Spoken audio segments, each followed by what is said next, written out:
واحده واحده كده. تعالى اقول لك تخش المزاد ده ازاي وتعمل ايه علشان خاطر تاخد عربيه اقل من سعرها ب 200 ولا 300 الف جنيه. المزاد ده مزاد عربيات حوادث. بتقدر ان انت تخش المزاد ببطاقتك تشتري عربيه واحده، لو معاك سجل تجاري تقدر تشتري لوت كامل. بما ان الفيديو ده موجه للناس اللي بتشتري ببطاقتها لنفسها مش تجار، اقول لك بقى ازاي تخش المزاد ده وتاخد عربيه اقل من سعرها ب 200 300 الف جنيه. عايز اشرح بس قبل ما يخش حد دلوقتي في الكومنتات ويقول لي يا عم المزادات دي ليها ناسها وليها العتاوله بتوعتها والكلام الجميل ده كله. كلامك مظبوط، بس انت داخل تشتري عربيه واحده ببطاقتك، انت مش تاجر او مش حد معاه سجل تجاري رايح يشتري 70 80 عربيه، انت بالنسبه لهم مش منافس. هتخش المزاد وهتشتري، ممكن ما تشتريش. ممكن العربيه اللي انت عجبتك ان انت تخش فيها مزاد وبعد ما عملت حسبتك لقيت ان العربيه سعرها اعلى، بقى اعلى في المزاد من الحسبه اللي انت حاسبها، لا سيب العربيه على طول وما تكملش في المزاد ده وخد فلوس تامينك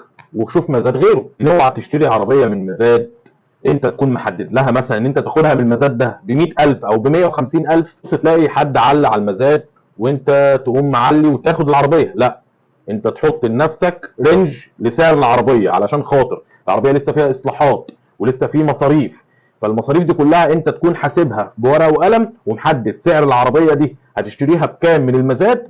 عليت عن السعر اللي انت محدده يبقى سيب العربيه دي على طول وشوف بقى مزاد غيره او شوف اللوت اللي بعده. اوعى تخش مزاد بدون دراسه، يعني لازم تروح الاول المخزن الموجود فيها العربيات وتاخد معاك حد فاهم ويبقى معاك ورقه وقلم تكتب العربيه دي محتاجه 1 2 3، تسال على اللي هي محتاجاه ده تكلفته قد ايه. طب خلاص العربيه دي سعرها السوقي كذا، يبقى انا المفروض معلاش عن رقم كذا عشان خاطر تبقى العربيه اقل من سعرها السوقي بقد كده. ما تستعجلش، خليك هادي كده وبالراحه واحده واحده. ما ينفعش المزاد ده شوف المزاد اللي بعده، ما ينفعش ده شوف اللي بعده، وفي الاخر يبقى معاك عربيه اقل من سعرها ب 100 ولا 200 ولا 300 الف جنيه كمان. انت برضو رزقك في الموضوع. ايمن هي العربيات دي بتبقى معيوبه برضو، معيوبه بس اقل من سعرها برقم. برضو لما تيجي تبيع يا جماعه العربيه دي فيها 1 2 3 وانا منزل من السعر قد كده علشان خاطر فيها كذا، تتباع عادي. ما تجريش على عربيه عايزه نص وربع والكلام ده، لا. يعني انت حاول على قد ما تقدر تيجي ورا العربيه اللي محتاجه رفرف باب، خبطه مثلا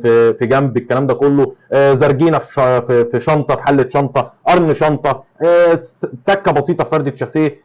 فكل الكلام ده تحدده يوم المعاينه اللي تروح فيه، تاخد معاك حد وتروح تفحص العربيات دي كويس، تشوف العربيه المناسبه ليك، تعمل لها ورقه تكتب كل اللي هي محتاجاه وتحدد السعر اللي انت ما ينفعش تعديه في المزاد وتتوكل على الله.